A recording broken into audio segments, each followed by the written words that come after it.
Good morning and Happy New Year, everybody. Morning. Morning. Good morning, everyone. Everyone here can hear me? Okay, very good. Well, first of all, before I call this meeting to order, a Happy New Year to everyone, both in the room and those of you who are virtual. Today is Thursday, January 4th, 2024. Prior to calling the meeting to order, I would like to ask any Transportation Committee members who are calling in by phone to identify themselves. Okay, not hearing anyone at this time. As a reminder, if a member of this body is attending remotely but is not at a location specified on the agenda, they may observe and comment as a member of the public, but may not participate in any member discussion or voting of this body. The meeting of the Transportation Committee is now called to order. At this time, I'd like to ask Larry McKellen to please lead us in the Pledge of Allegiance. Thank you. Would you please join me as we salute the flag that represents our republic? I pledge allegiance to the flag of the United States of America and to the republic for which it stands, one nation under God, indivisible, with liberty and justice for all. Thank you.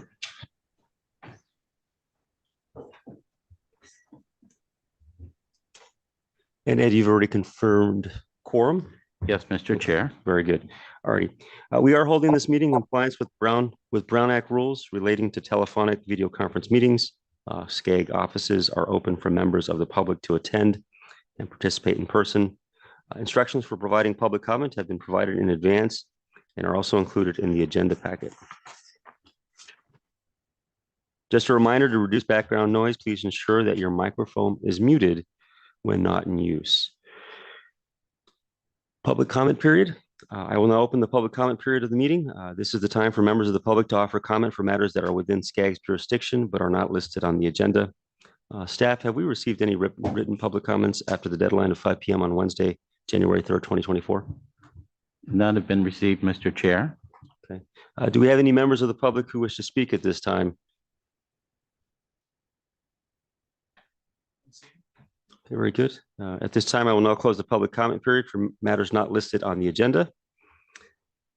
Just as a reminder, everyone to unmute your phone before speaking and state your name during deliberations and whether making a motion or offering a second. For those who have joined by phone, simply press *6 to mute and unmute your phone. Before we actually go to the consent calendar, I just want to point out that the attendance roster listed on page 18 of the agenda packet will be modified to reflect member Trish Kelly serves in her capacity as a representative of the Transportation Corridors Agency, TCA, and not the Orange County Council of Governments. Do any members of the public wish to speak on the consent calendar? Not seeing anyone? Okay, very good. In order to save time, if anyone wants to pull anything from the consent calendar, I ask that we have staff presentations before moving to the roll call vote for the consent calendar. All right, not seeing anyone. So to approve the consent calendar, agenda items 1 and 2 and receive and file. So I'm going to go ahead and ask, is there anyone that wants to speak? If not, I'll be happy to entertain a motion. Move the item. Second. Very good. We have a first and a second. Brownson. Ed, I'll turn it over to you. Adele Andrade Stadler. Constantine Anthony. Catherine Barker. Elizabeth Becerra. Aye. Brian Berkson.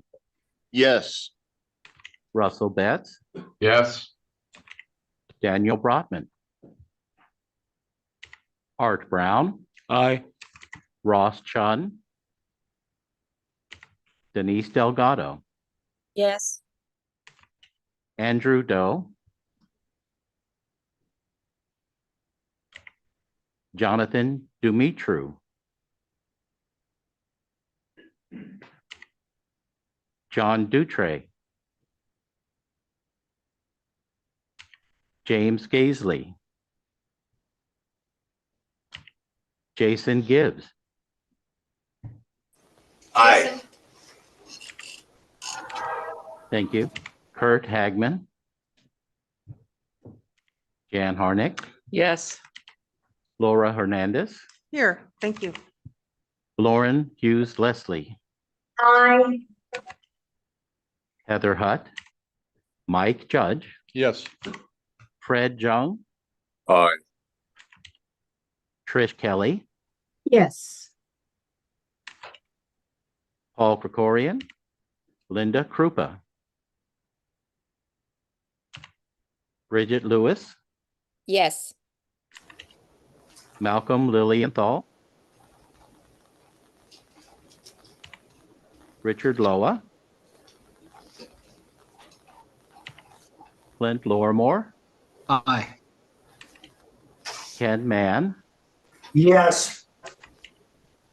Steve Manos, Yes.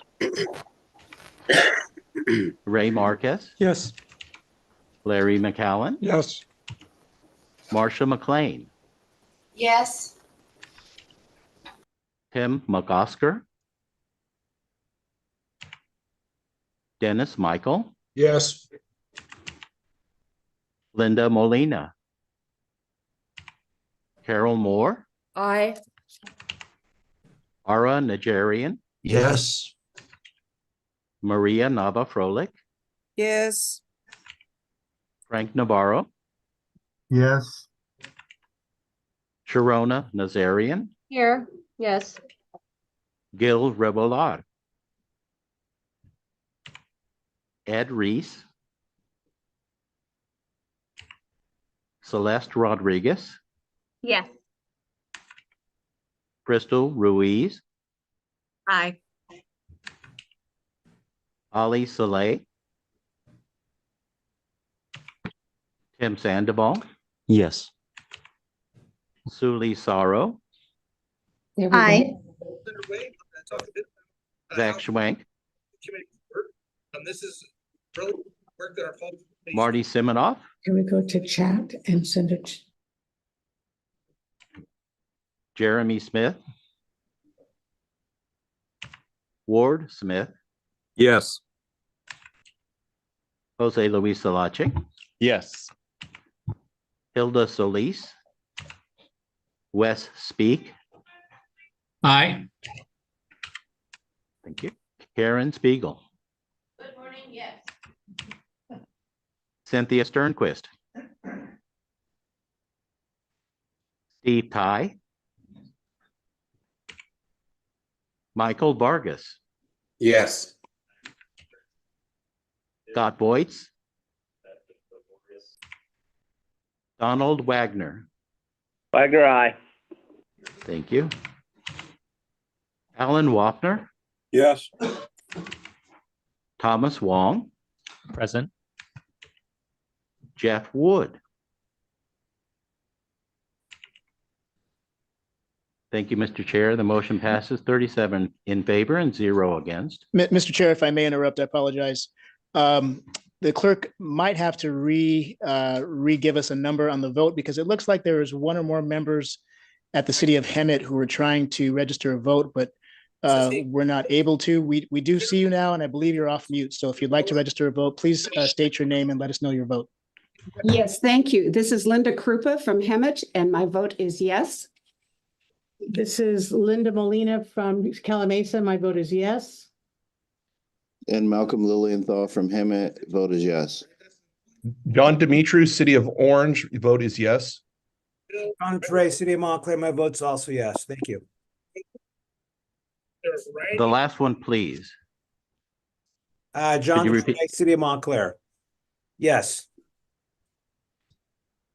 Thank you. Received for Krupa, Molina, Lilienthal, Dimitru, and Montclair.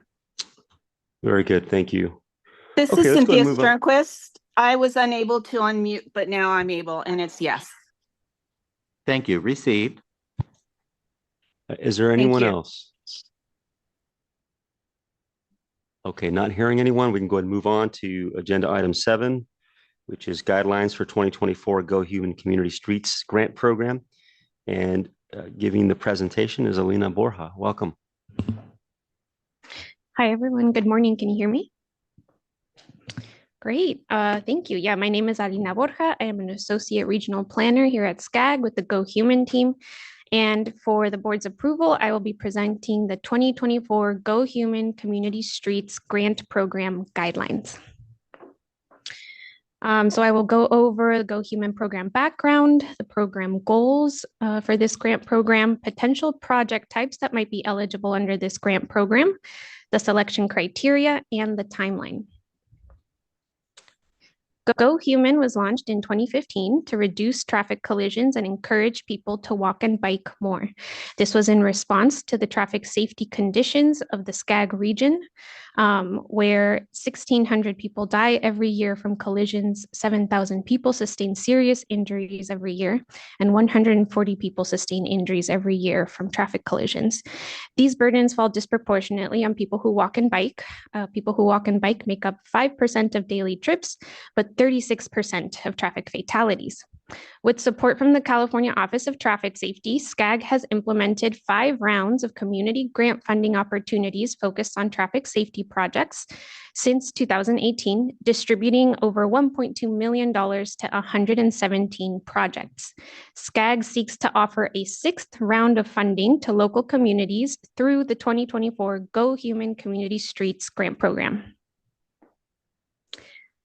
Goals of the 2024 Go Human Community Streets Grant Program include funding community organizations to implement traffic safety and community engagement strategies.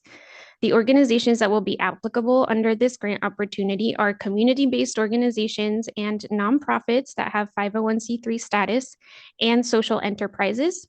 The maximum award amount under this grant program will be $30,000, and SCAG seeks to fund approximately 12 projects. Program goals include building street-level community resiliency and increasing the safety of people most harmed by traffic injuries and fatalities, particularly those walking and biking.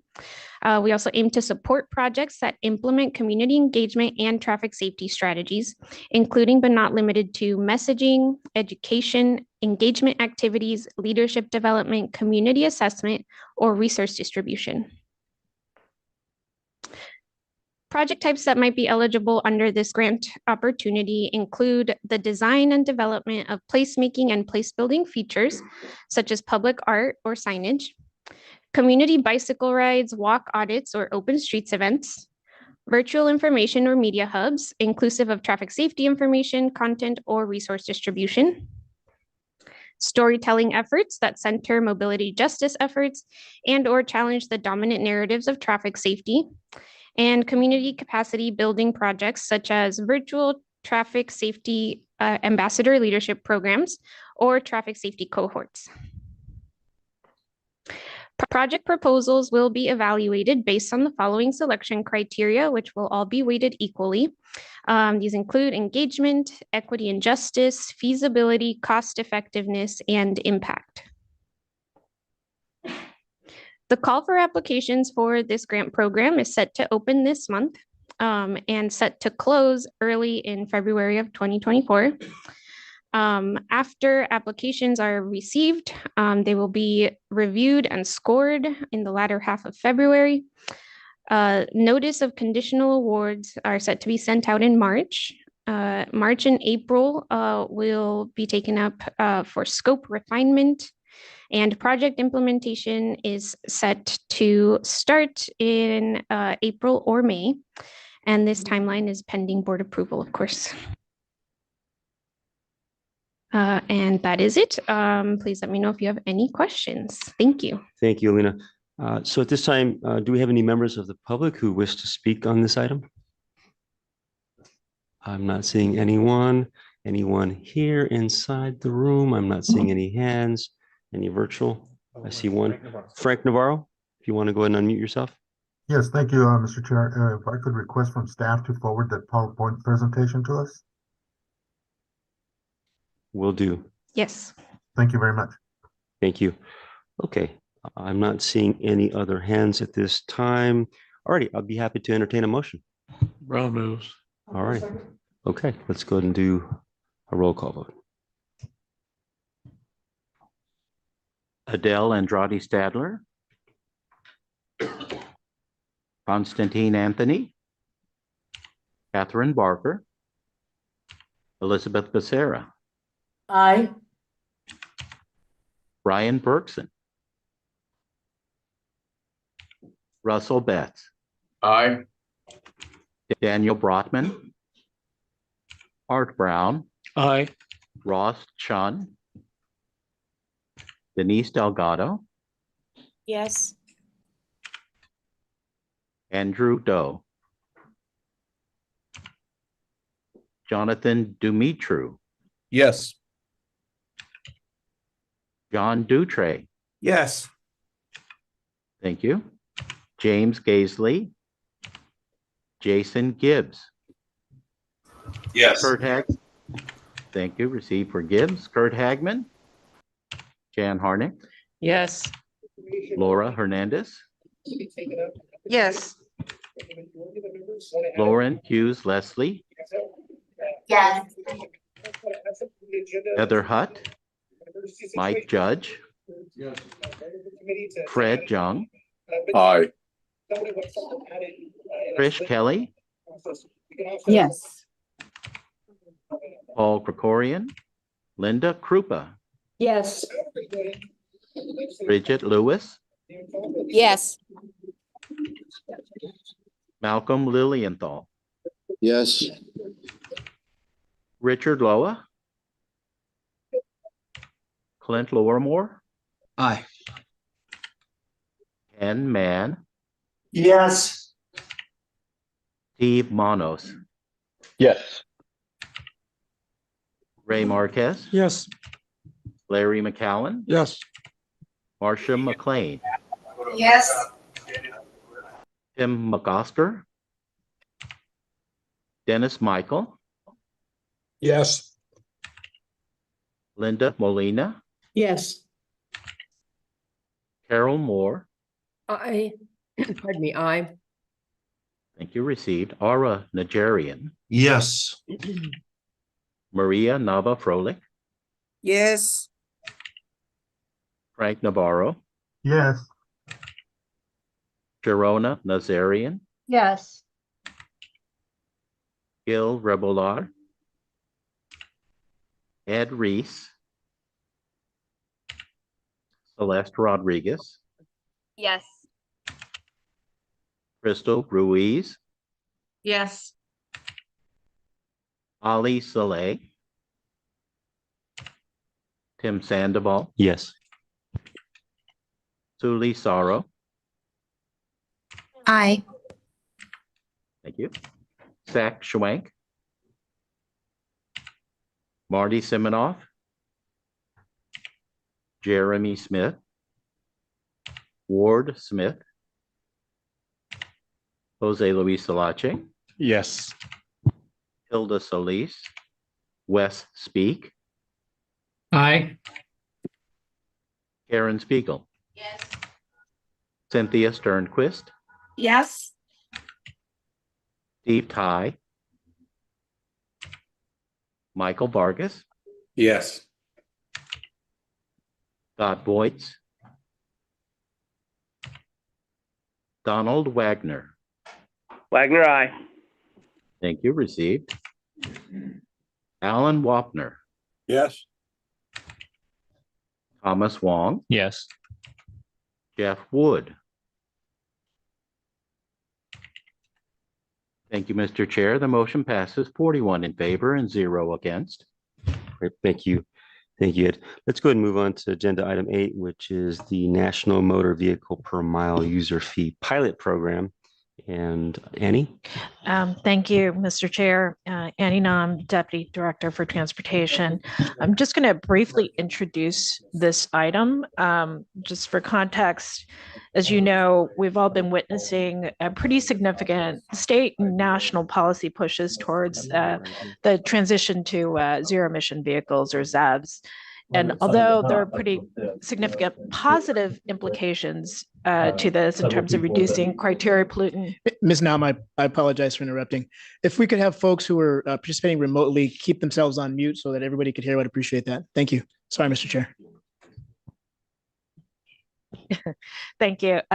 So just to continue, although we've been witnessing some positive impacts of this in terms of reducing criteria pollutant emissions as well as GHG emissions, there are most definitely significant implications to transportation finance because we have historically relied upon the fuel tax both at the state and federal levels to generate revenues for transportation infrastructure. This was chief amongst some of the issues that were discussed at our last joint policy committee in September of 2023 as part of Connect SoCal development. And staff also developed a follow-up report in October 2023 summarizing and building upon some of the previous presentations to the Transportation Committee on the financial plan for Connect SoCal update. For additional context, the Infrastructure Investment and Jobs Act, or IJA, directs the US DOT to establish what's called a Federal System Funding Alternative Advisory Board to establish a national motor vehicle per mile user fee pilot program. So we have we've conducted numerous state pilots, but this is the first time that it's anticipated to be a national pilot.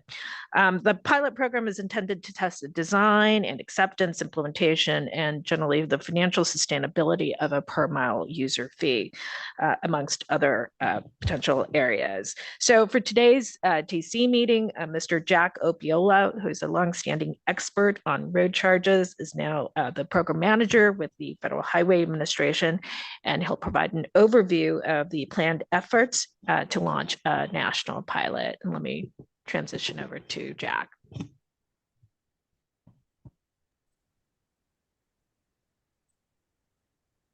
Thank you, Annie. Can you all hear me? Yes. Wonderful. Let me share my screen. First of all, I want to take the opportunity to thank you for inviting me to speak to you on this program. It is certainly a program of national interest, as Annie laid out, both in legislation and also importance on the future of the Highway Trust Fund, which we know is important for the funding of transportation, both at the national level and also for contributions at the state level. We live in interesting times. Let me try to share my screen in order to bring along the slides.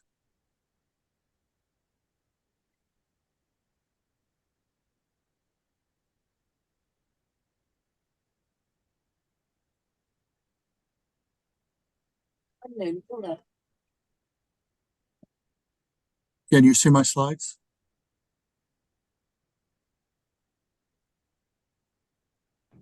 So AV, we're seeing the slides on the Zoom link online, but not in the space. There we go. It's coming up. Thank you. You can proceed. Okay, good.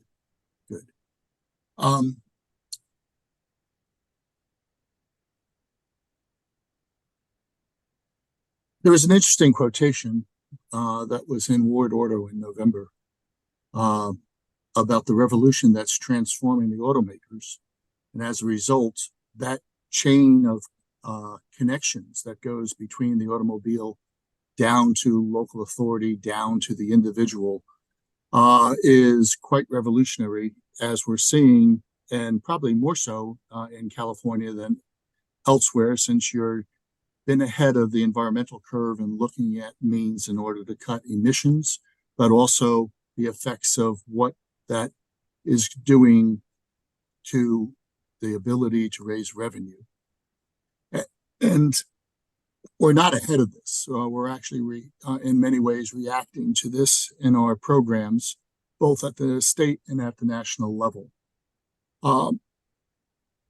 I can think of work that I did with the SCAG back in 2010 through about 2013, where in preparing your plans, you first introduced the idea of a mileage-based user fee. And I think the word that comes out from those programs is the word inevitable. Sometimes it's hard to see a movement in individual pieces, but a movement that occurs gradually. And that gradual movement of moving to vehicles that get far more efficiency or economic efficiency, but that's in the internal combustion engine that we've seen over the years, where we've moved the number from about 19.6 to about 20, an average, national average about 20.6, 26.2 miles per gallon. And of course, we have in 2005, the Prius and the hybrids, up to the full battery powered vehicles that have come in recently, such as the Teslas, that are wonderful in regard to helping us reach environmental goals, but having an impact, as was mentioned by Ms. Nan, in regards to the effect that it's having on our ability to raise revenue, since we are based on a consumption-based tax. Within the U.S., we've had a long history. Much of it has gone back to the early, to about 2000.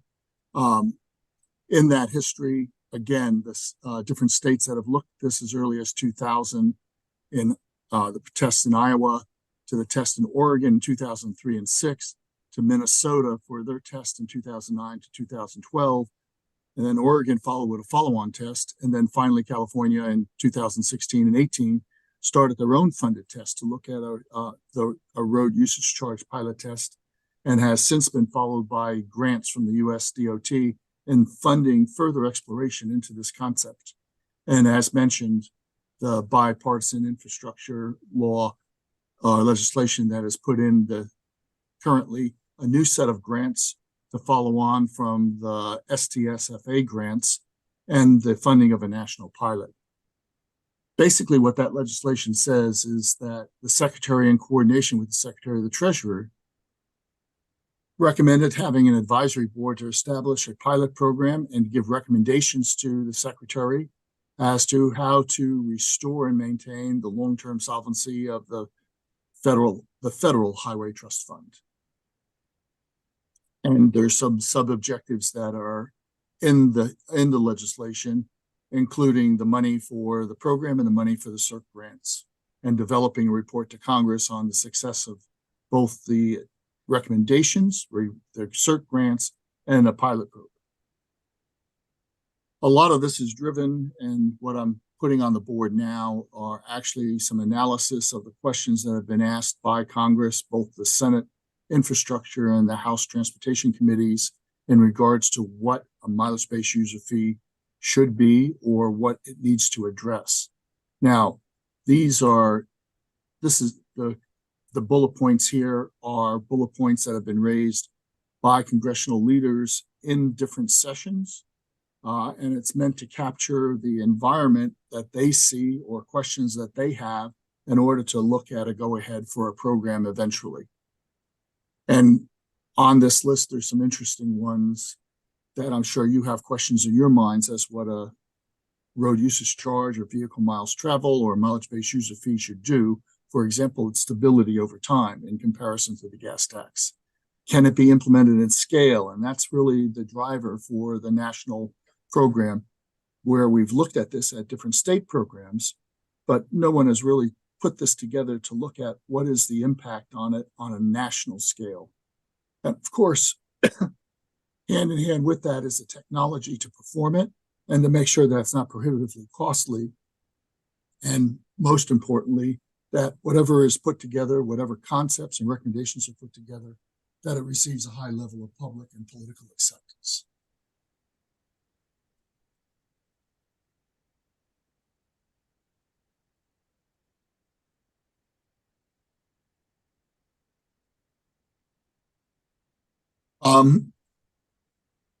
In September, actually September 29th, the charter for the advisory board, which was the first step in the program, was publicly released by the secretary. It was put into the Federal Register, and it laid out the charter that we would follow on the advisory board. On the 3rd of October, we published an invitation for nominations. I'm happy to report that opening was good for 45 days. We closed it on the 17th of November, and we had 70 plus nominations to fill 15 advisory board slots. We're currently looking, and the secretary and the administrator are looking at how to winnow that list down to the 15 members. There are some objectives that we do have to meet. And everyone on the board serves at the discretion of the Secretary of Transportation. There's a number of slots that are designated in the legislation itself. And we have to fill each of those slots, plus the Secretary has 4 discretionary slots in order to bolster or to fill areas that he feels are necessary. And when I say filling areas that are necessary, the issue is an issue of balance. Oops. In that the underneath the Federal Advisory Committee Act, they ask for balance in any advisory committee that we first, because this is a non-discretionary advisory board, in other words, Congress designated it, we have to fill all of those 11 slots plus the 4 discretionary slots by the Secretary. That in itself is considered filling those slots as balance according to the FACA or the Federal Advisory Committee Act. Because this is a national program, we also have to look at geographic representation.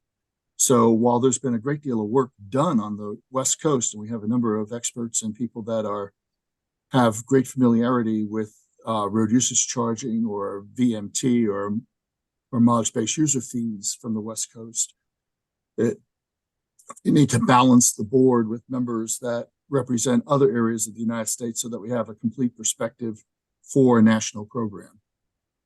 And lastly, we have to be somewhat representational. There is an override in the legislation that says that by filling the board with the members, that takes precedent over the representational of the general public.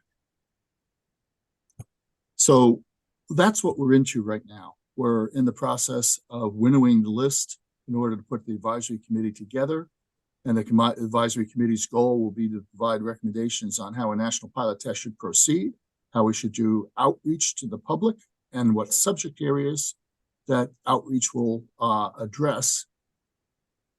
But to put it all into perspective, let me show you what I think is an uncomplicated diagram of the legislation, but essentially it's based on the experience we've had to date with the STF-FA pilot programs like those you've run in California to feed into the CERC grants that will be coming out in 2024. And the CERC grants and the experience from the STF-FA projects will provide material to the Federal Advisory Board when it's selected in order to address the subjects they see are needed to proceed with a national program and a national test. The board does have requirements to provide annual reports to Congress and then a final report to Congress. The output of that are the recommendations that will come to the Secretary, both while it will go to the Secretary of Transportation, the Honorable Pete Buttigieg, it will also go to the Secretary of Treasury, and the two of them will decide on the recommendations, which ones to proceed or which ones to modify. And the other output from this is the outreach and communications plan. The outreach and communications plan will be part of the program going forward, but very much a part of recruiting test participants for a national test. And the national test requires that we have candidates in all 50 states, plus the territories of Washington, D.C. and Puerto Rico to participate. The national test will also be supported by independent research that we put forward from Federal Highways in order to support both the advisory board and support the national pilot, and then any follow-on research and development that may come out of the recommendations. So the end product is essentially the recommendations feeding into the pilot test evaluating according to the recommendations that are provided by the FACA Advisory Board, and then reporting that to Congress so that Congress in the next appropriation or in the follow-on appropriations can use the recommendations and the information that was engendered by the national pilot test to proceed or to proceed with some concept of what a national mileage-based user fee would do for the Highway Trust Fund and what impacts it would have on both the public and the industry. I, at this point, would welcome questions or any comments in regards to the presentation. I know that was kind of a quick presentation. It wasn't meant to give you the details, but it was meant to give you the overview of what the program is and what we're addressing here at Federal Highways and DOT. Very good. Thank you. Thank you for your presentation. Before we go to Transportation Committee members, I want to make sure that we don't have anybody here who is from the public who wishes to speak on this item. Not seeing anyone. We'll go ahead and go to Supervisor Spiegel. Pilot programs I've always found to be beneficial overall. But quite often it doesn't appear that some of the information is always taken. And it's a flaring line on this whole presentation was the fairness with equity being an overarching consideration. I go back to the beginning of all the electric cars, to the point they were driving for years with no way of paying for the roads that they are damaging the same as a gas car. Then when it was pushed by the state to allow them to have free tolls. So not only are they getting, the inequitable to gas cars paying for the roads that they are also using, then it was the tolls, and those are a whole different structure. I really hope that the equity is there because it uses the word overarching. I don't see that California has done an overarching on anything. I know it needs to be visited, but as a state, I'm just curious on the depth that our pilot test back in 2016-18. What became of that, and what was the basics in the first pilot program? What was said, what was done, what was picked up on? Because I know that we have one of the higher VMTs for work, not just living out in the country, but for work on a daily basis. And the truck drivers in California have a much further distance to go than many of the states, not all of them, but just looking at how is that viewed that's been done so far on pilot programs?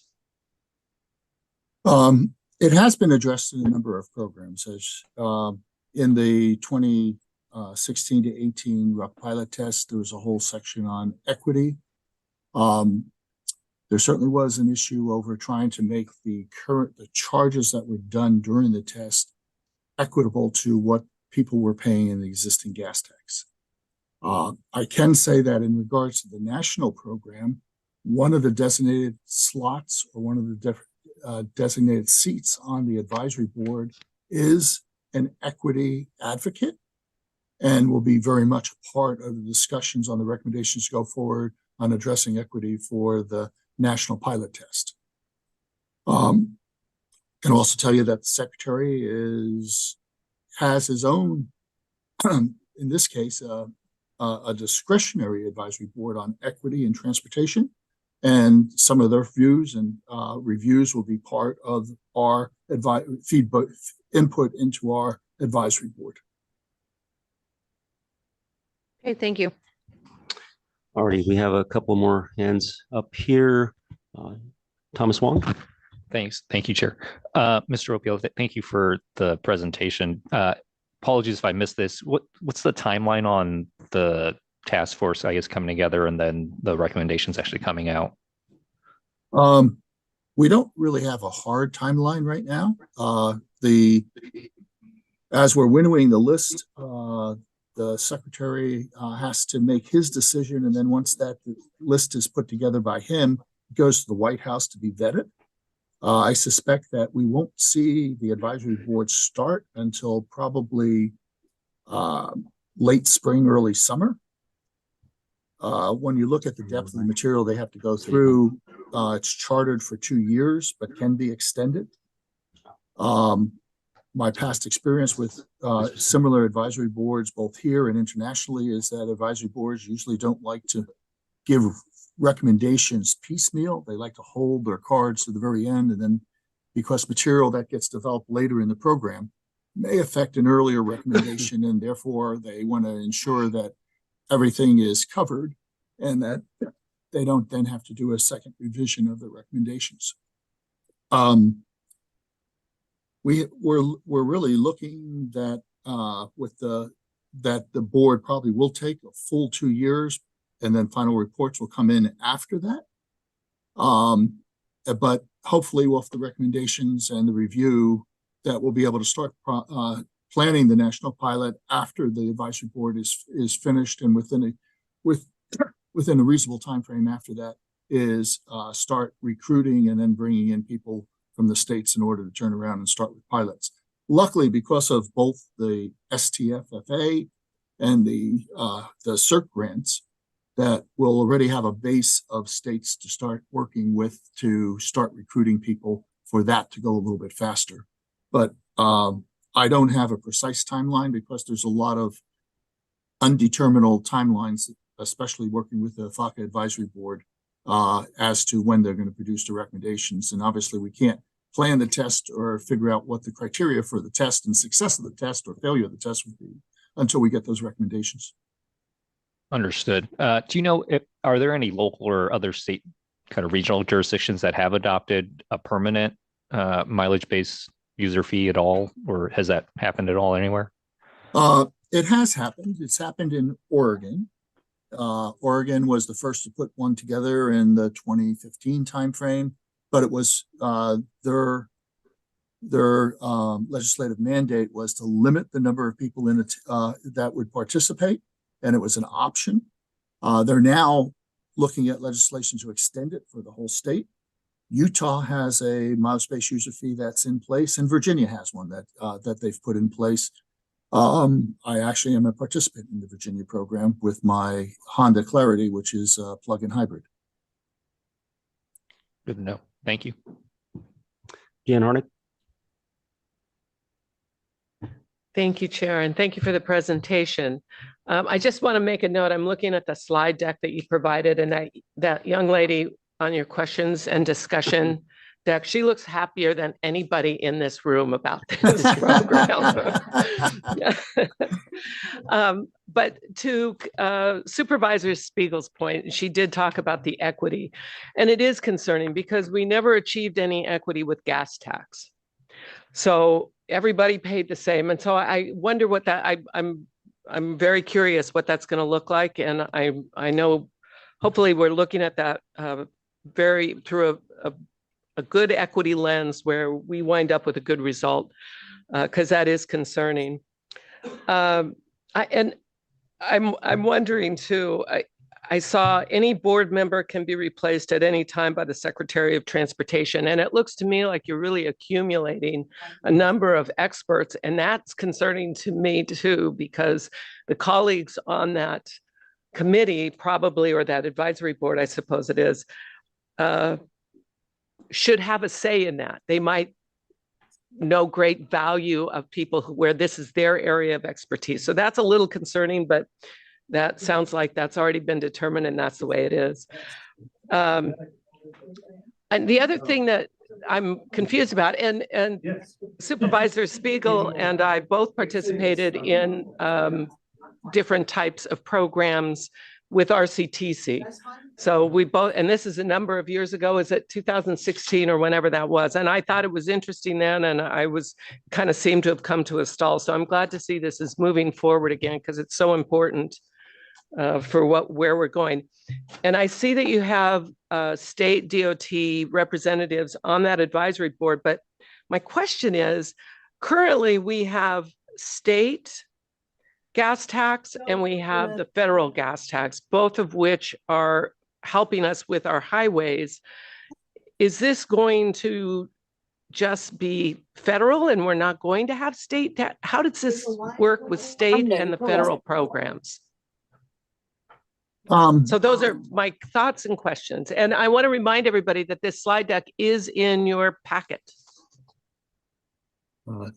Thank you for your questions. Let me try to take them in the order that you provided them.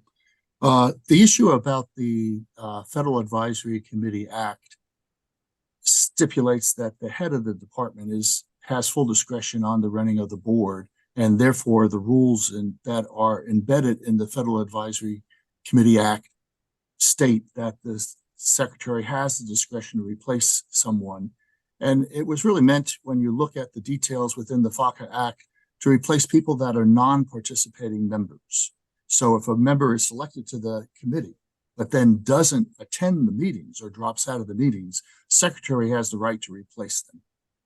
It wasn't meant to be punitive. It wasn't meant to be fully discretionary. He has to have a cause for replacing members, and usually the cause that's cited by the Secretariat from the OGA that oversees all FACAs in the United States for the federal government.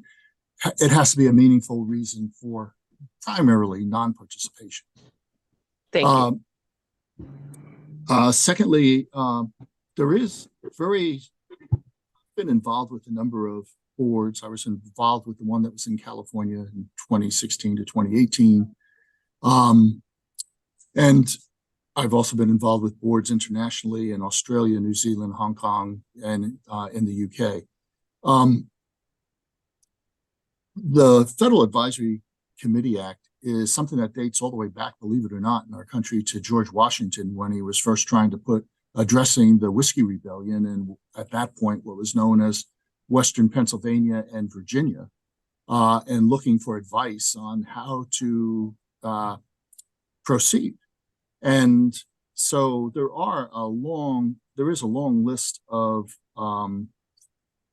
guidelines that are published on the running of a Federal Advisory Committee Act. It's much more structured than any other one that I've been involved with. And one of the guidelines is that it's the committee and the chair of the committee that runs it. It's not the secretary. It's not me as a designated federal officer in charge of the board. I'm actually more like a tour guide to make sure we stay to the agendas. The agendas get published and everything is made public. I mean, you can go back to the earliest advisory board in the Library of Congress and see what the recommendations were, and all the information is there on how the decision was taken and what was considered. So it is a very transparent process that's dictated by the Federal Advisory Committee Act. In regards to, and again, I'll come back to equity. Equity is a primary concern, but the focus of my charter in this program is to address the federal gas tax, not the state gas tax. Now, in that charter, I also have to look at what's been done, what the states are doing, and how do we interface with those states. But the dictates are for the input of revenue to the federal highway trust fund, and to make it as easy as possible to interface with the state gas tax. But there's been things that have been done in some of the states that are very unique to each state. The one in Oregon is much different than the approach that was taken in Utah, and it's very much different than the approach that's been taken in Virginia. It's my goal to make sure that what we do at the federal level can interface and make the jobs of the state easier by providing primarily a big concern that's in every one of the state programs, and that's how do I handle interstate traffic? And, every state program has recognized that their laws and their jurisdiction dictates that they can tax or they can charge their residents, but there is an issue in regards to how do I charge out-of-state traffic and through traffic through my state. And that's one of the goals, or one of the focuses of looking at the national program of how can we make that easier to collect that information and provide it to the states, so the state's getting that revenue in addition to revenue from their own residents. Thank you very much. George Washington. I wonder when the last time George Washington was invoked at a SCAG meeting. And staff, no need to research that one. All right, let's go ahead and go to, we actually have a member of the public who wishes to speak, SCAG past president, Pam O'Connor, if you'll please come up. And then we'll go ahead and go to our virtual speakers, including Liz Becerra and City of Hemet. Oh. Your mic? Yeah, you turn your mic on? Oh, yeah, I'm not picking up any audio. She's turning it on now, Jack. Thank you. Okay, I'm getting 3 technical minutes. help. Oh, okay, now it's on. Okay, let's start again. Happy New Year, everybody. I'm looking forward to 2024 and the Regional Transportation Plan and Sustainable Community Strategy.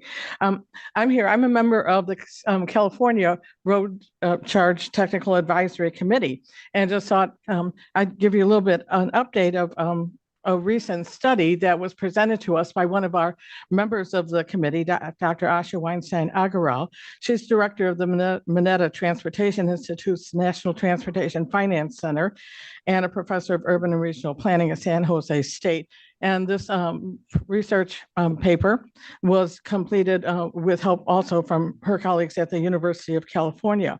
And the research report recommends a set of principles and rate structure options that the state of California could use when evaluating rate structures for any mileage-based road user charge programs that may be adopted in the future. And by the way, as noted, the Road Charge Committee has been in operation, the Technical Advisory Committee, since 2016, and is continuing to work on issues. And in that report, there were some, they conducted a public opinion survey, and I'll just fill you in on some of the findings. A question put forward to Californians was, if Congress adopts a mileage fee, would you support or oppose charging a lower rate to low-income drivers?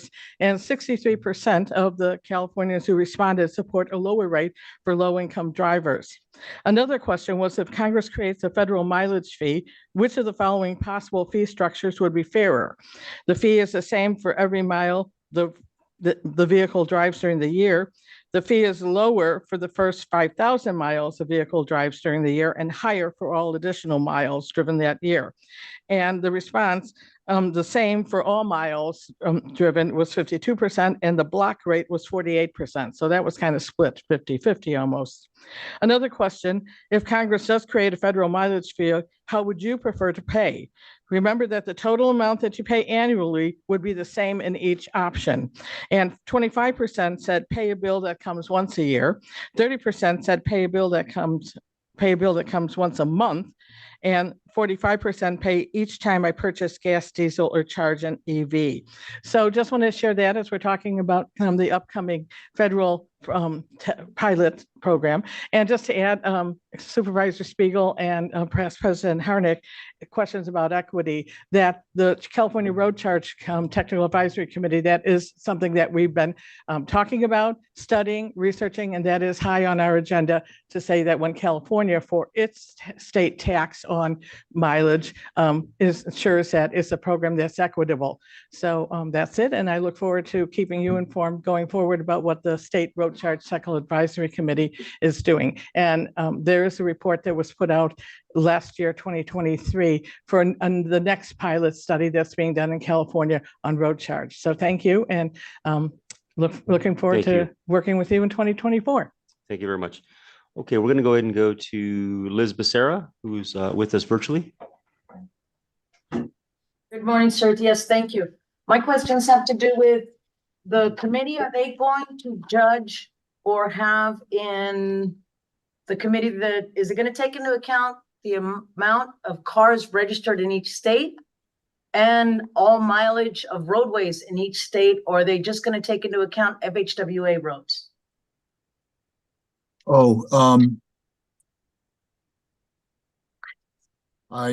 I'm stuttering only because I'm trying to take my thoughts and put them into a context.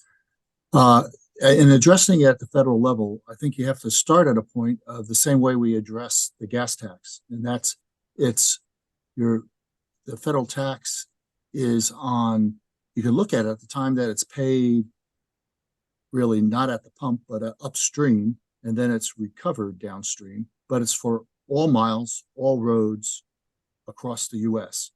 So and in the territories. And I think that's a good conceptual basis in moving forward when we look at a mileage-based fee for the federal level, that it would include all travel, all roads at all times. And is it going to take into account how many cars are registered in each state to how much representation we have?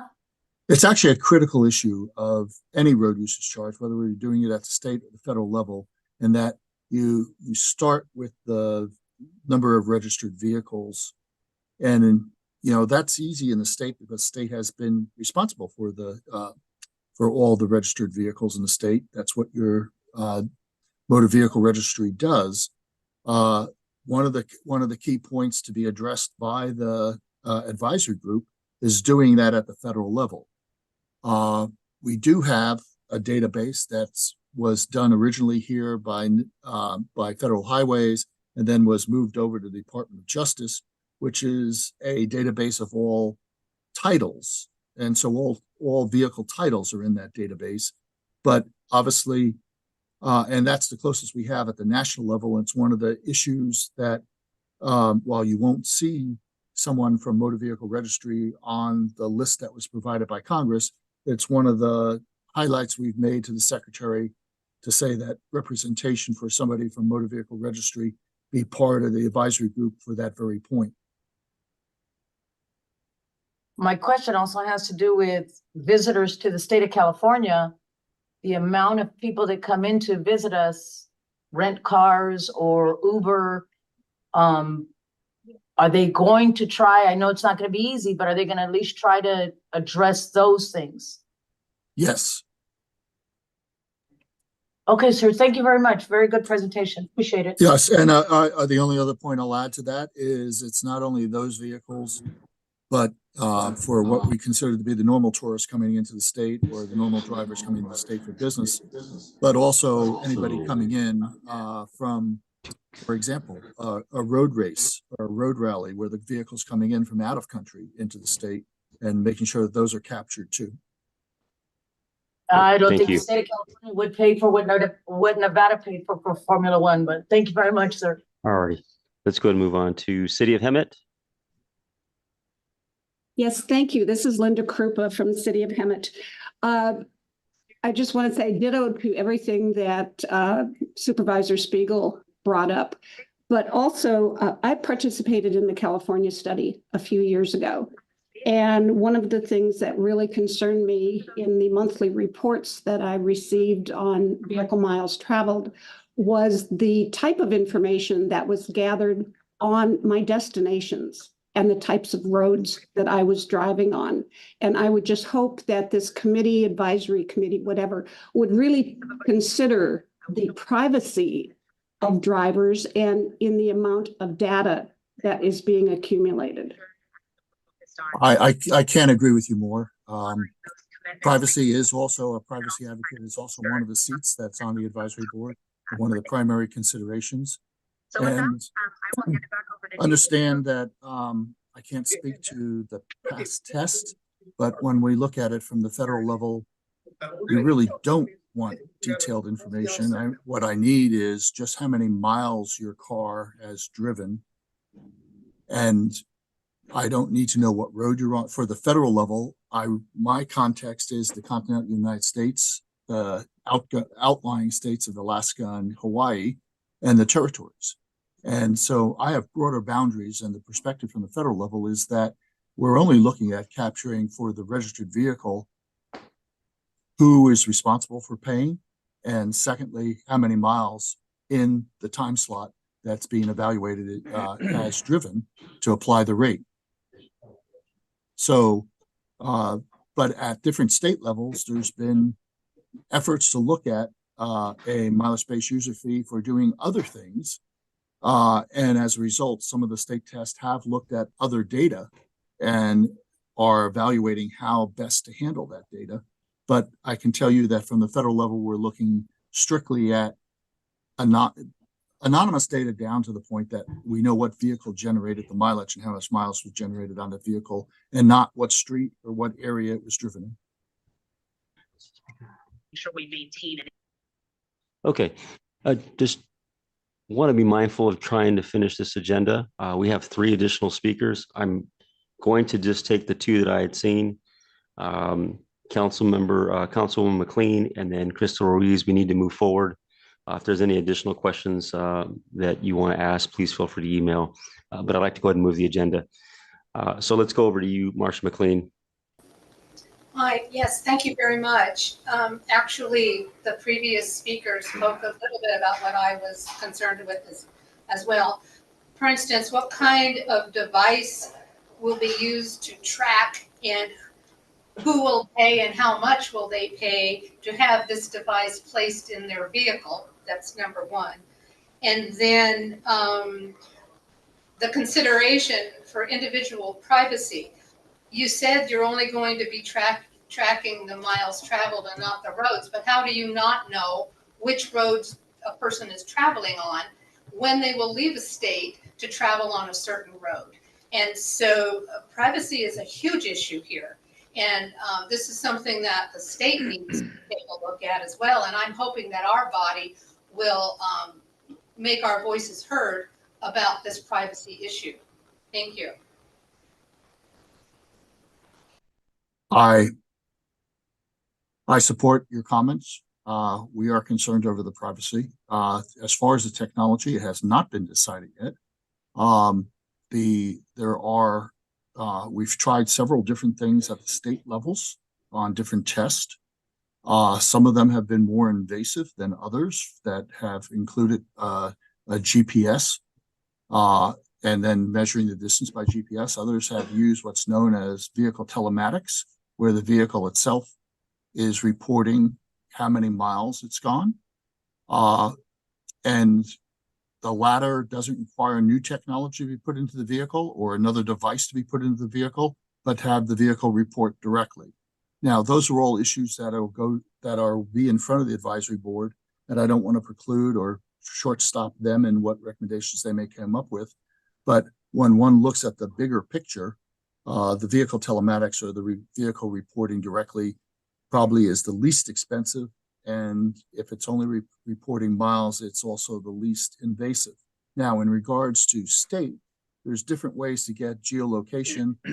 But and for the most part, if the geolocation is kept to the state boundaries, that has less of a privacy impact than does trying to find out what specific road and at what time you're on that road.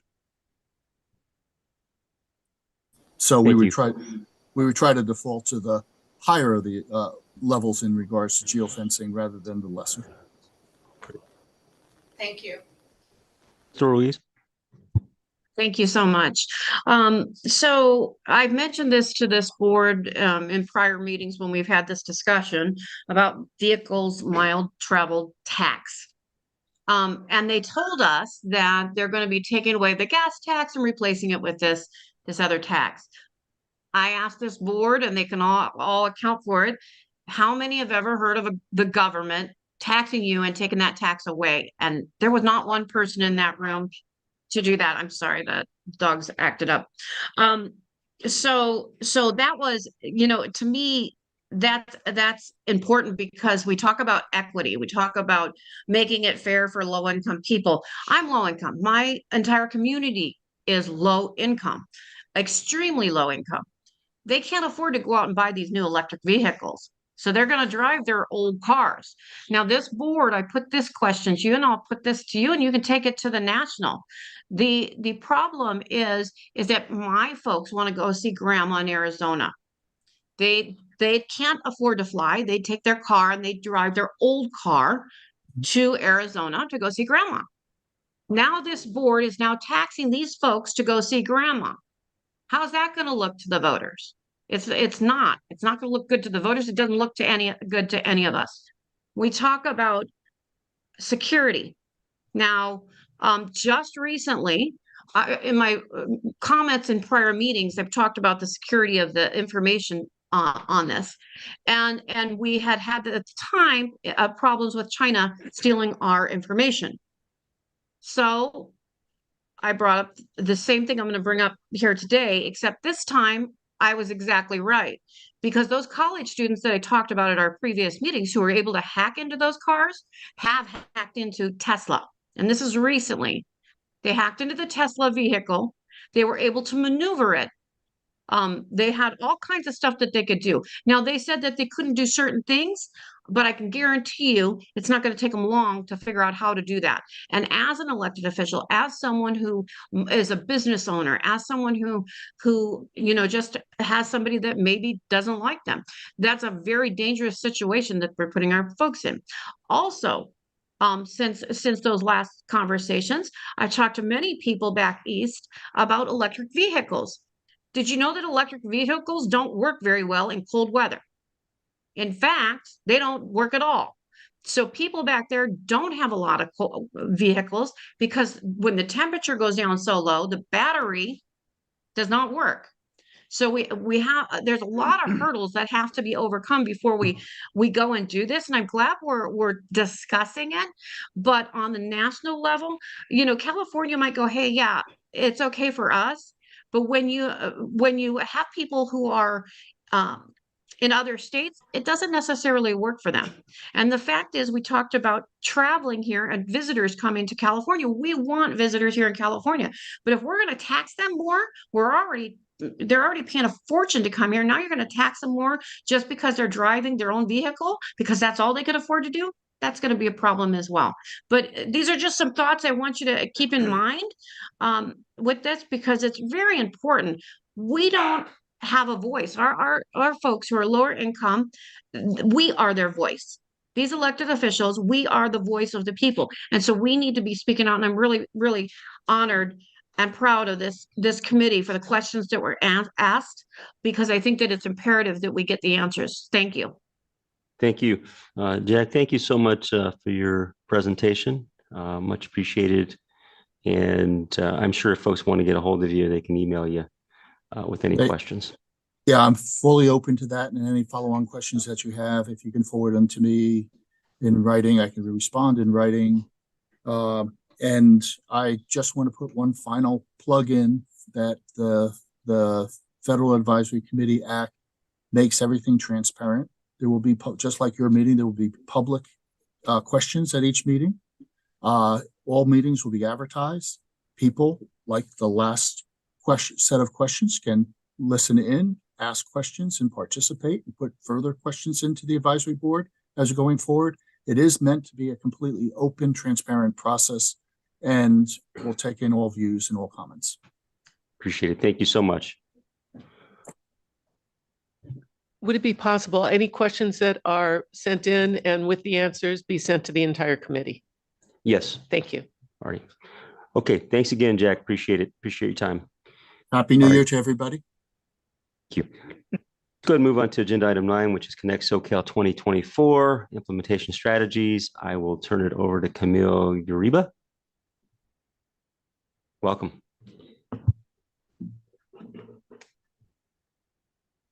Good morning, Chair, committee members. Camille Gariba with the Planning Strategy Department, here to talk about the implementation strategies in the draft Connect SoCal plan. These are the Connect SoCal plan elements that work together to articulate the way forward to our vision for the region. And in today's presentation, I'll be focused on the implementation strategies developed for the draft plan. While the regional planning policies, which we presented you last year, identify how to align land use and transportation planning in the actions that local jurisdictions take every day. The implementation strategies guide how SCAG will help to implement the plan. They articulate priorities for SCAG to implement the RTP SES by fulfilling or going beyond those regional planning policies. This is where SCAG's work supporting local governments comes in via funding, administration, research, and other resources. Successful implementation of Connect SoCal relies on many actors and decision makers beyond SCAG. And these strategies represent near-term efforts where SCAG will lead, partner, or support other responsible parties, and will be further specified as part of SCAG's overall work program development process.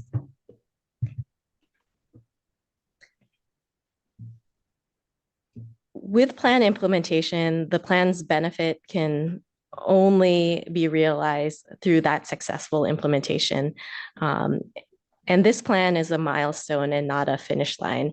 SCAG, as you know, doesn't implement projects. Our role is to collaborate, support, and our local partners in implementation so that we can all achieve the regional visions. And these are the different ways that we do that support.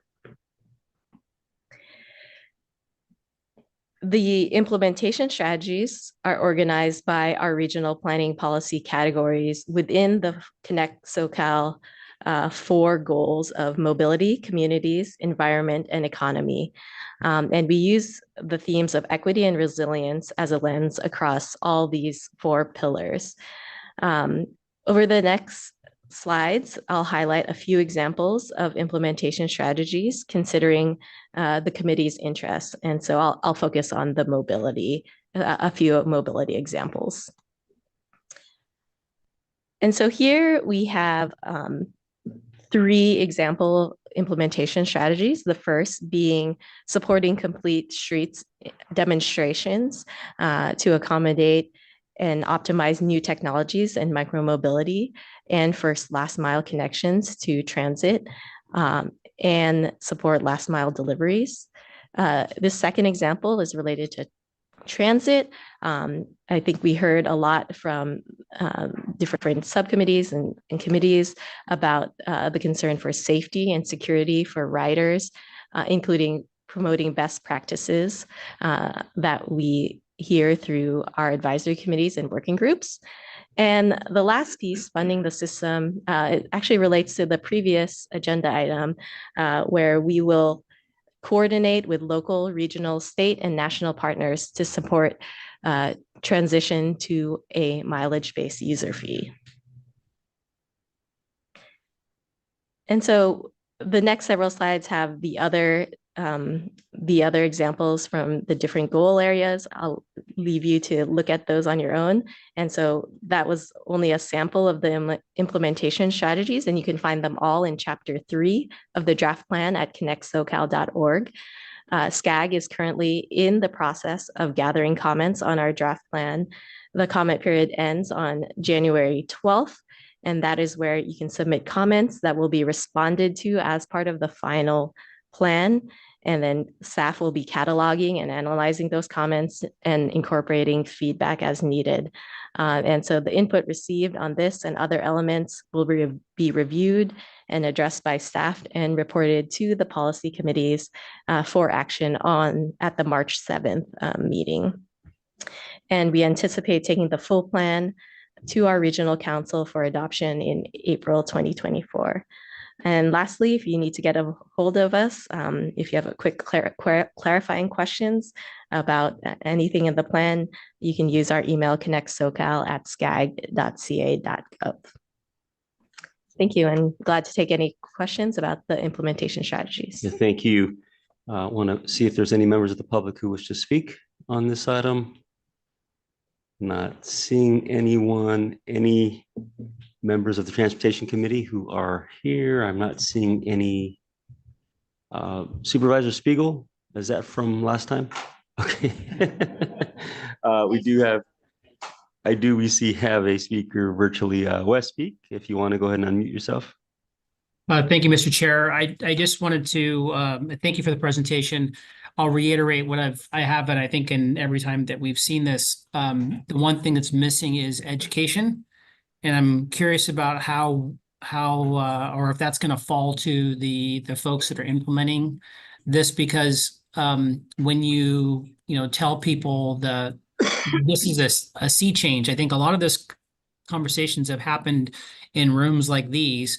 However, the general public has no idea what's coming. And I'm just curious about, what that education piece looks like, or if it's going to fall to the local jurisdictions, or what's the plan for that?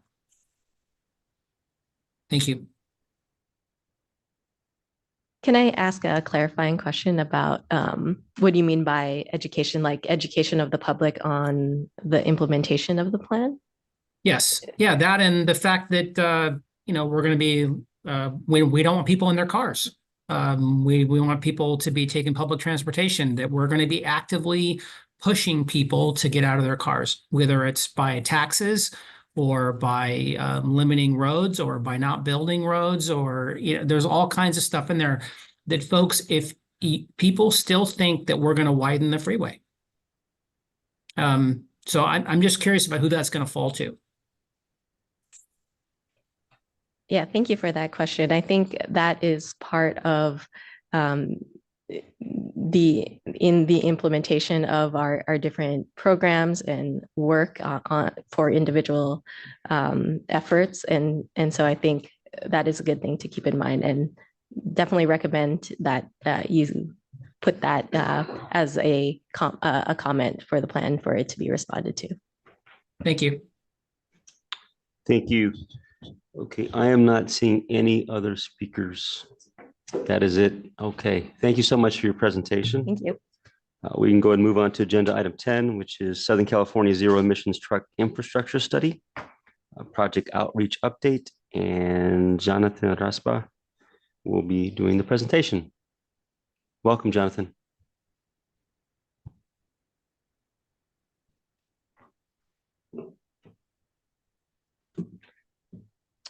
Thank you, committee chair, committee members. My name is Jonathan Raspa. I'm a senior regional planner with SCAG, and I'll be presenting a brief update on the outreach component of the Southern California Zero Emissions Truck Infrastructure Study, or ZETI for short, as you'll hear me refer to it throughout the presentation.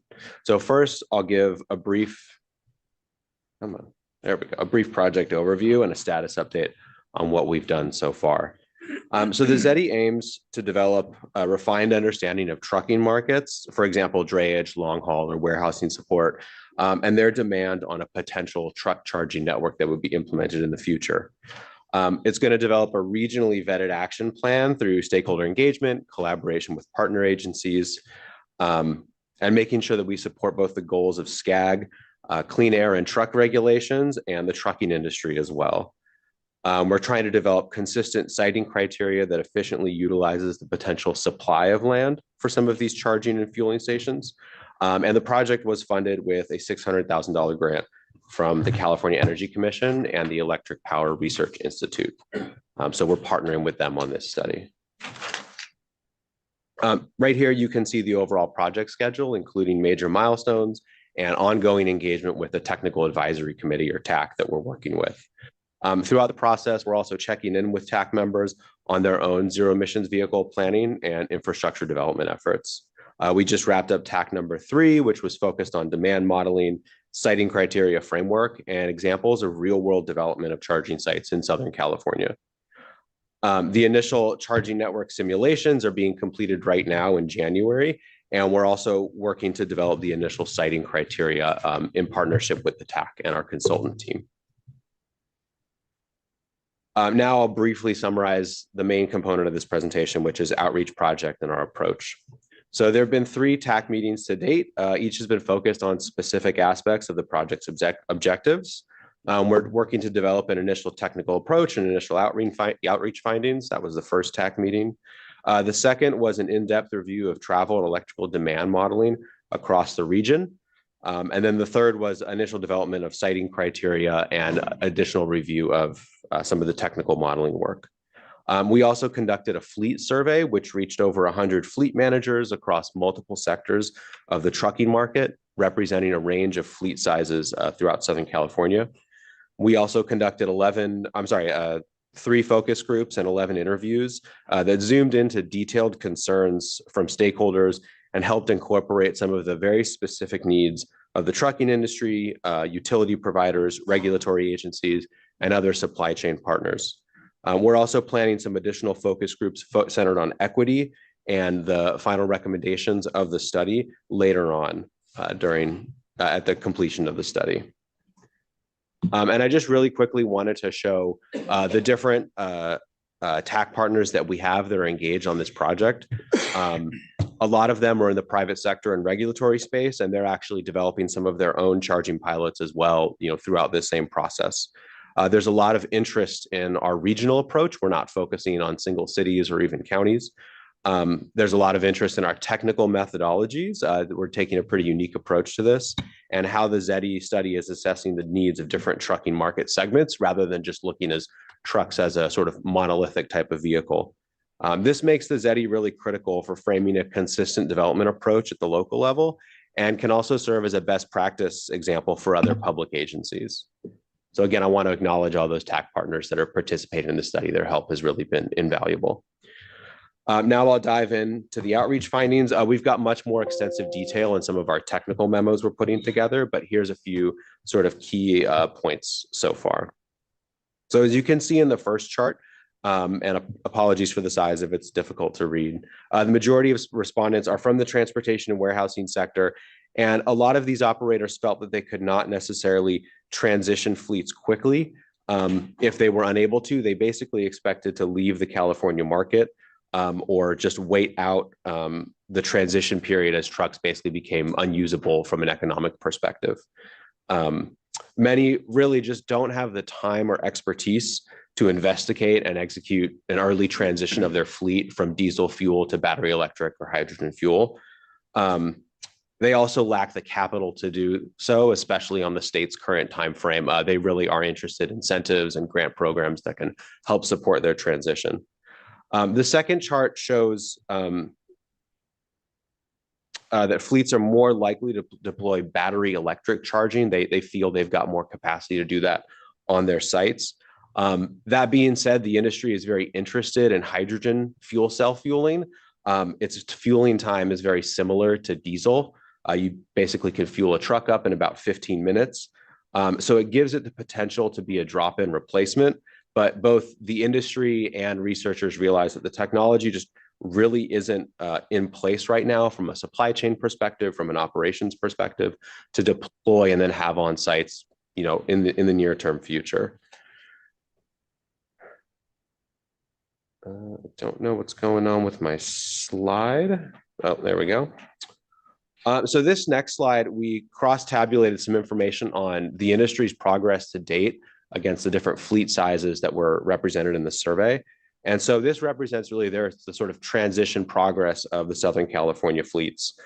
Smaller fleets are really representing the beginning stages of developing a zero-emission vehicle fleet transition. They are the least equipped to do so and really lack the capital needed to do so as well. They also rely on the secondary market to equip their fleet, and the used battery electric vehicle and even hydrogen truck market is pretty much non-existent at this point and is expected to grow slowly over the next several years. Small to medium operators also don't have dedicated land to establish charging depots. They often will lease or simply park their trucks in residential areas overnight. So they'll have to rely on public sites or leasing for some of the overnight charging that's needed. That being said, most of these hurdles are pretty much universal across all of the fleets. Again, just those smaller fleets have higher barriers to overcome. So we're trying to focus our efforts to make sure that their support is really addressed in the ZETI study. There are also still some unknowns about things like heavy duty truck range limitations, the final market cost of vehicles, and how to reliably access some of the incentive programs that have been coming online. There's also not yet a fast charging standard for heavy duty trucks. It's often referred to as megawatt charging. It's still in the research phase. And while there are some promising pilots going forward, none of them are ready for actual implementation at this point.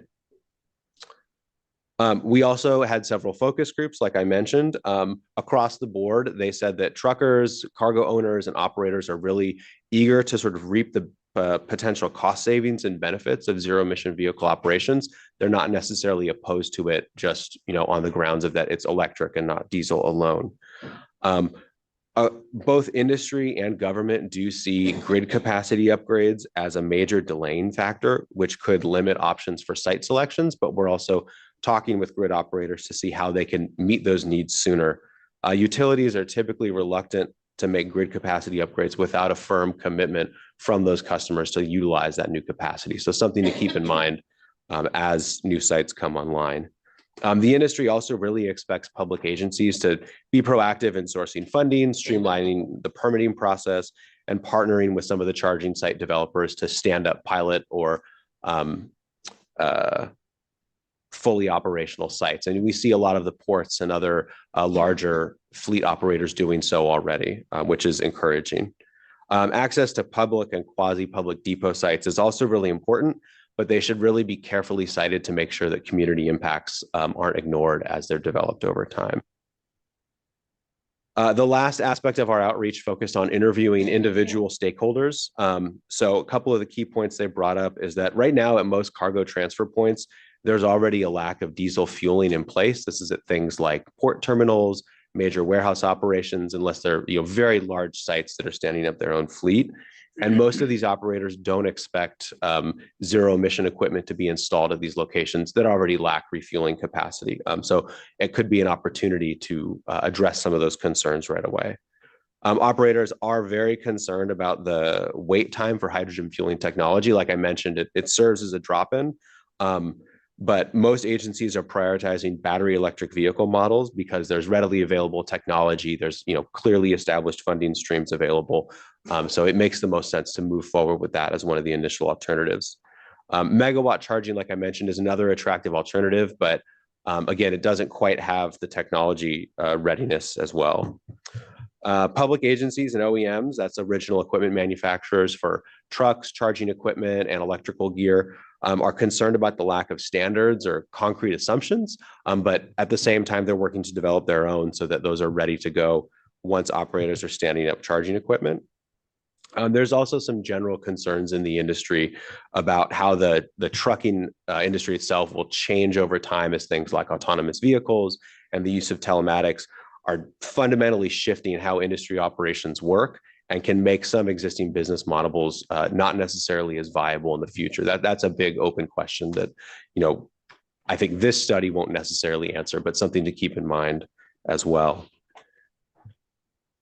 So that covers the outreach portion. I'll really briefly address some of our next steps through the study since outreach is only one phase of it. So the project team is currently completing the trip and charging simulations and scenarios for the region. We're developing an initial set of siting criteria, which will be refined using those finalized modeling simulations and also working with the TAC and stakeholder feedback mechanisms to make sure that they're on point and accurately reflect real world operations.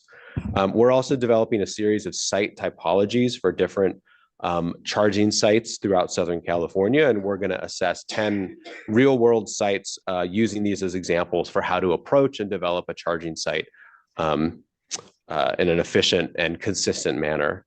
We're also preparing some internal review within SCAG to make sure that those across departments to make sure that those recommendations are well-rounded and are not just looking at this from a transportation, but also a land use and economic growth perspective.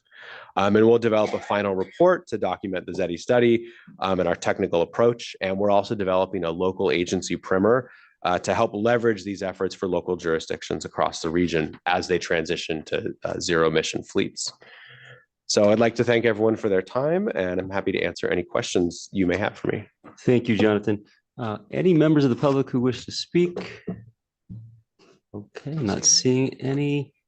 Any members here? Not seeing any. And I see Russell Betts. If you'd like to unmute yourself, Mr. Betts. Thank you, Mr. Chair. I'll be brief. There's some operational challenges on this one, and I'm just looking at the numbers here that I get from the trucking industry. It takes about 15 minutes using diesel to fuel a vehicle. And with that 15 minutes of fueling time, they can travel 1,200 miles. If you compare that to electric charging, it takes 10 hours and they'll probably go 150 to 300 miles. It's going to be 4 to 8 times the charging time. If you just apply those numbers to the practical realities of trying to move freight, you're going to find there's a whole lot more downtime. Is anybody looking at that? I know you mentioned in your comments that there's been input from the trucking industry, but you've got all kinds of issues going on here. Driver downtime. You're going to need far more trucks to be on the road than are presently on the road. I'll just cut it off there, but I just see huge operational challenges that it's great. I hope we make it to this utopian dream of getting there, but somebody's got to explain how this is all going to work. Thank you, Mr. Chair. So that's a good question, actually, and that's one of the reasons that the study broke up our analysis into different truck market segments. So it's assumed that a lot of these battery electric vehicles that are doing so would support shorter length trips, things like drayage, warehouse transfers. They wouldn't be doing long haul over the road trucking, driving, hundreds of miles a day to destinations in other states. They would really be serving local markets initially as the battery electric vehicle and even hydrogen fueling technology matures. So that's definitely something that's been in the study analysis, and we'll keep that in mind as we move forward. Great, thank you. Sharona Nazarian and then Ellen Wapner. Hi, good morning. Thank you so much for the opportunity. And thank you for the presentation. I guess my questions are it's not only with regard to this topic, but basically in regard to the conversations that we've had today and the presentations that have been made today. I just think it's really important that we are setting policies that are realistic. For example, with electric vehicles, it says that the lifespan of it or the duration of the drive will be X amount of time. However, if you drive a little faster or if there's any type of deviation from the exact specifications, then the duration or the amount of time that the vehicle will last is far less. In addition to that, we have issues that are happening with our electric grids right now. And I think with any type of electric vehicle that we're discussing, whether it be the trucks or having people driving electric vehicles, there are so many issues with our electric grids. And are we looking at those things? And finally, and this is off of this topic, and I guess I could come back to it later, but are we looking at our public transit in the sense that, is it safe? Is it clean? Is it something that people are actually going to use as an alternative? So those are my questions. Thank you very much. Sure. So I'll address each one of those. So the first about sort of the consistency of range assumption. So we actually took a fairly conservative approach in the modeling, and I think they went with about 85% of range for some of these vehicles versus the claimed manufacturer's range. Even those numbers for heavy-duty truck ranges are kind of up in the air at this point as manufacturers bring some of their pilots online. But most are fairly conservative. They don't assume that you'll be able to get hundreds of miles out of a single charge, and they really draw those numbers back, and we accounted for that in our study. The second piece about grid reliability, while this study isn't specifically looking at the reliability of grid, we did note that in a lot of the stakeholder outreach, there were concerns about circuit capacity and how it would affect locations beyond just new charging sites. So we are looking at that in our station siting criteria. A lot of it depends on the availability of data, but we'll have more information as we move through that next phase of the project. And the last one about clean and safe. So that's actually been brought up by one of our TAC members who they want to deploy both battery electric vehicle and hydrogen fuel cell charging on site. And one of the things they said is they really had to revamp their operational assumptions for that particular site they're standing up so they could account for safety requirements for things like a very large tank of hydrogen on site. So site developers and equipment manufacturers are taking that into consideration. I wouldn't say that I'm necessarily an expert on electrical charging safety, but it is brought up as something that regardless, it needs to be safe for people using the equipment, and then also looking at how the development of these sites affects community safety in the area around it. A lot of folks aren't necessarily interested in having a truck stop stood up in their residential neighborhood. So equity of the impact of each of the locations is also something we're looking at in siting criteria. Ellen Wapner. Thank you, Mr. Chair. I've been pushing a technology referenced electrical charging for quite a while, and that's inductive charging, where the vehicles or the trucks are continually being charged as they drive down the road. Essentially, the charging system is built about 6 inches under surface. It's very inexpensive to install. A small remote box is placed underneath each vehicle and provides consistent charging, so you don't need the charging time. That pretty much answers the whole question about electric infrastructure.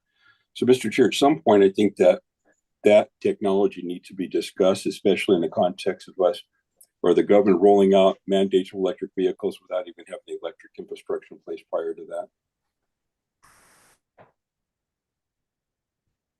Thank you. Thank you for that, Mr. Wapner.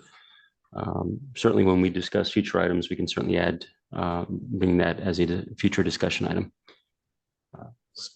Okay, let's go to Supervisor Spiegel And One thing that's rarely, if ever, I haven't quite heard a decent discussion with the shorter distances that vehicles are able to travel. The secondary challenge is going to be more warehousing. Maybe they're smaller, but more warehousing. I'm having my head handed to me already on proposed 7 million square foot of warehousing down the 15 corridor. If they're not able to travel the distance of what we're used to now with the warehousing available, what is that going to look in the picture of things? They're going to have more frequent and shorter distances between warehouses. Maybe that's wrong, but that's the discussion that's happening, yet it's not happening in presentations such as this. So I think that one of the things we're doing is we're partnering with the state. They're doing a sort of concurrent study statewide. We're focused on Southern California. And I think the National Electric Vehicle Infrastructure Program just actually addressed this, where they're looking to have across all major interstates. And I think the state is doing something similar. I don't have the report in front of me, where they're trying to have heavy duty chargers every 50 miles along all major highways. No less than a mile from that highway. So what the state is actually doing in their study is they're assessing sort of site feasibility at every off-ramp across the highway system in the state. So we're really looking at kind of the whole universe of possible locations where trucks are accessing the highway. The other thing that we're looking at in our Southern California study is we're looking at all of the warehouse locations and seeing where there's, an increased demand at certain locations for charging, and prioritizing those as sort of one typology where you'd want to maybe put a lot of capacity for truck charging, enough space for it, both opportunity charging, where you're maybe just topping off the battery in your truck, or overnight depot charging, where you're actually doing sort of a slower charge overnight to be ready to then start again in the morning. And that would be places where operators sort of depot their fleets at night for the most part.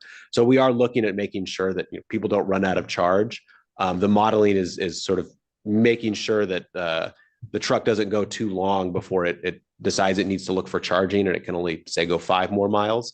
I think the assumption we're using is you get to about 30% and the truck will start looking for more charging. So that's a little bit in the weeds, but we're trying to make sure we're very conservative in how we assume, a lot of the implementation and then operations of this will actually happen in the real world. And I know somebody else brought up the capacity on our electrical grid. That's a heavy discussion at the same time. I mean, all these moving pieces. And then the bottom line is, who's going to pay for all this? So, I mean, those. Yeah, and those are some of the same points that were brought up sort of in both our survey, the focus groups, and the one-on-one interviews. And then they come up in the TAC every meeting is, where are we getting the funding from? How can we help operators, agencies, utilities sort of, utilize that funding, and then make sure that these charging sites are reliable in the long term as well. So I hear you on that. Thank you. Thank you. Before we go to you, Jan Harnick, it was brought to my attention that our executive director, Comey, put together a rock star panel for today's regional council meeting that is intended to really address a lot of the questions that have been raised here. Edison there'll be a representative from Edison that'll be on the panel, as well as from the Alliance for Renewable Clean Hydrogen Energy Systems, and as well as the executive director of the San Bernardino County Transportation Authority. So that'll be under agenda item 12, presidential priorities panel, clean transportation technology. So just thought I would share that with you so that that'll be coming up. And I'm sure all of your questions will be answered to your liking. All right, Jan Hardick. You'll be happy to know this is going to be quick. On the inductive charging issue that Alan Wapner brought up, I know there's been some of those projects done outside of the US, but there is currently one being done in Detroit, and I think it would be really an interesting topic for us to cover. So perhaps we can get somebody from that project in Detroit to talk to us about that. Thank you. Great, thank you, Jan. Okay, listen, I'm not seeing any others. Oh, I'm sorry. Ray Marquez. Thank you, Mr. Chair. Just real fast, as far as the distance traveling from the warehousing, my concerns are the wear and tear on roads. The trucks are a little bit heavier, correct? Yes, that's correct. Okay. Have we considered the wear and tear of the roads? So this study isn't looking at that specifically, but it's been cited by agencies as one of their concerns. Where's the funding going to come from, to do more frequent repair? Truck routes already need, sort of more wear resistant roads in the first place, and they are more expensive to construct. So it's been acknowledged both in the TAC and some of our focus sessions. I may want to get back to you on that as exactly how we're addressing it in the modeling, but we're not specifically looking so much at state of good repair, but rather how is truck capacity affected when you've got to, add a battery to it. And I think the FHWA and I think the CEC have also done some work looking at, how truck capacity is limited when you add batteries to it. So there's been previous research done on that as well. Thank you. If I can just add to that, as a part of Connect SoCal development, we do have quite a bit of an emphasis on state of good repair. And largely this transition to ZEVs really contributes to that too. It's not just on the heavy duty truck side, but also on the passenger vehicle side. When we're talking about electric vehicles, they are considerably heavier. So, yeah. Very good. Jonathan, thank you so much for your presentation and taking all of these questions. Much appreciated. We're going to go ahead and move on to agenda item 11, which is the update on SCAG's Affordable Connectivity Program campaign. And Javier Silva will be presenting. Welcome.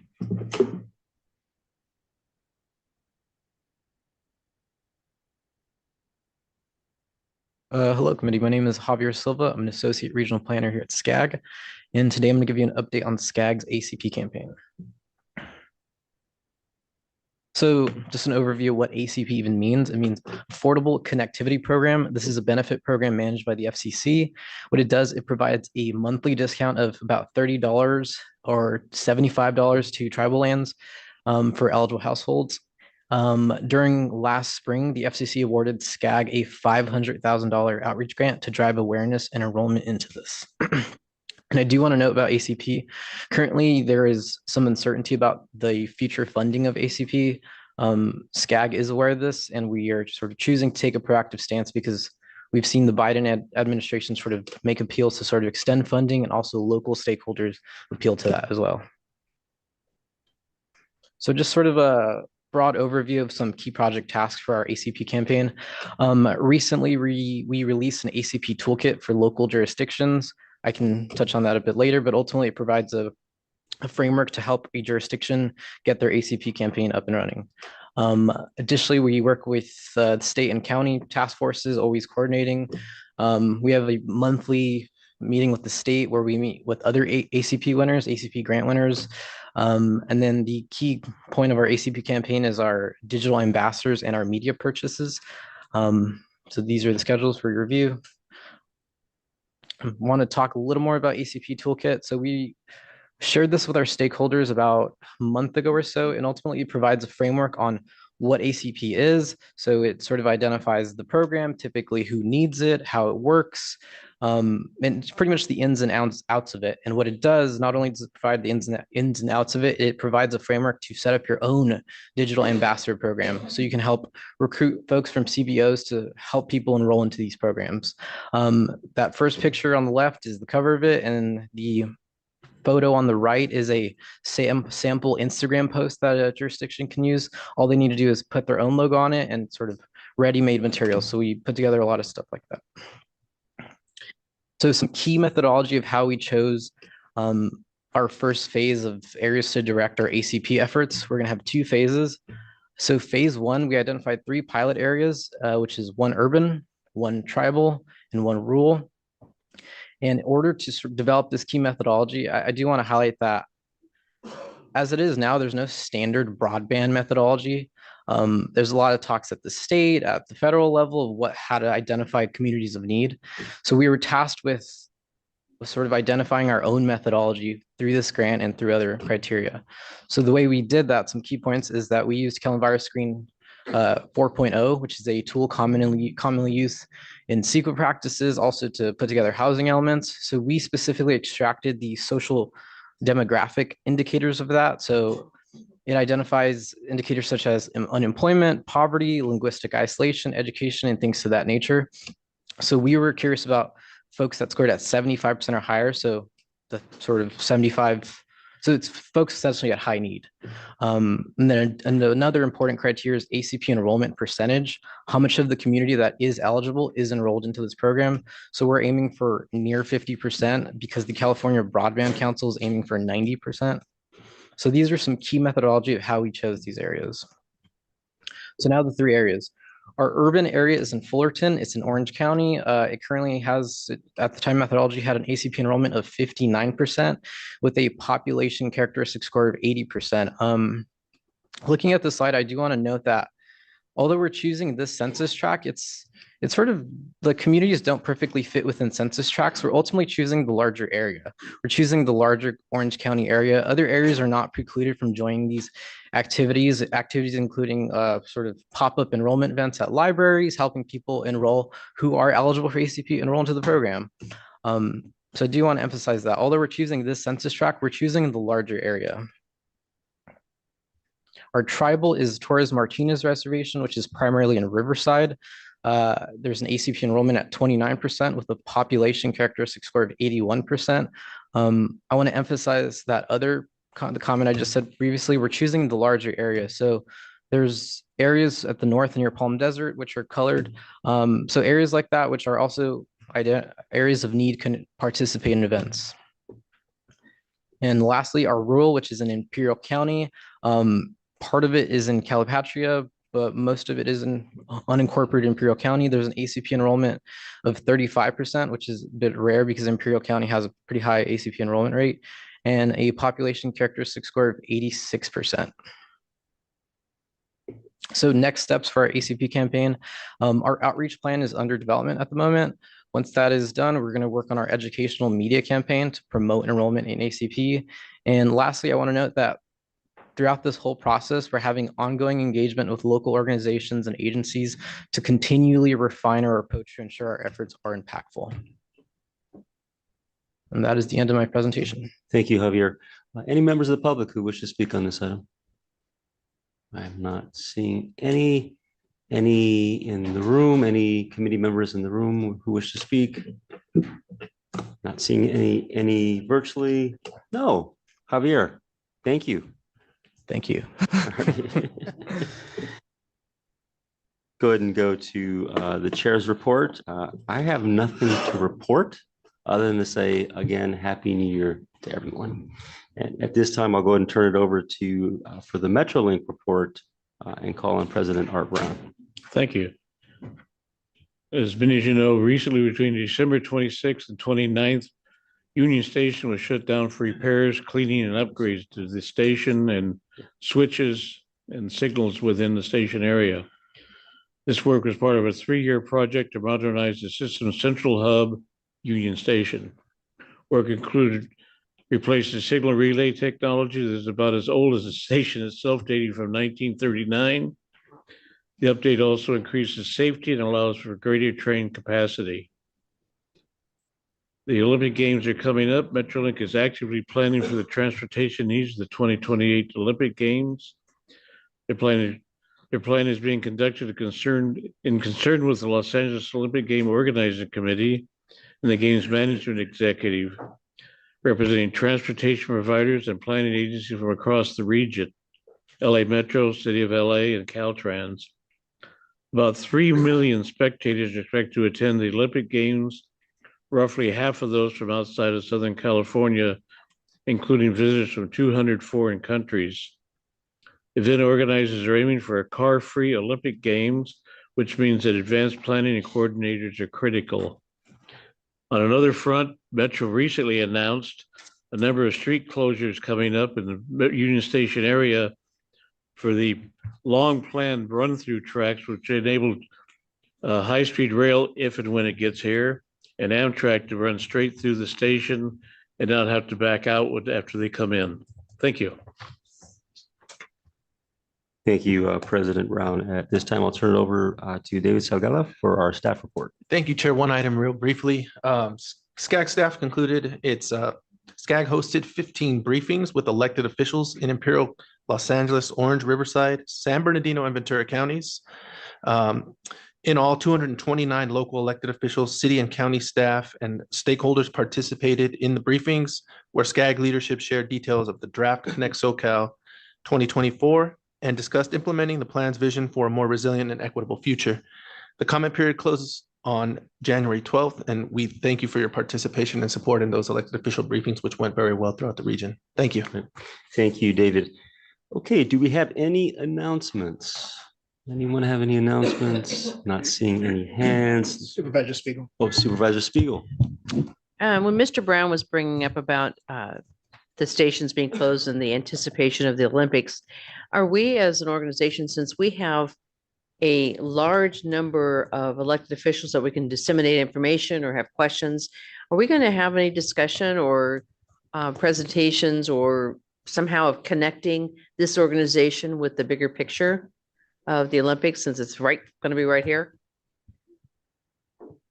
If I can answer to that, staff has been recently participating in the LA Olympics Committee, and so we'll certainly bring back some presentations. It'll be good yes. because, as I said, we have such a extension to all of our communities that we could certainly disseminate information.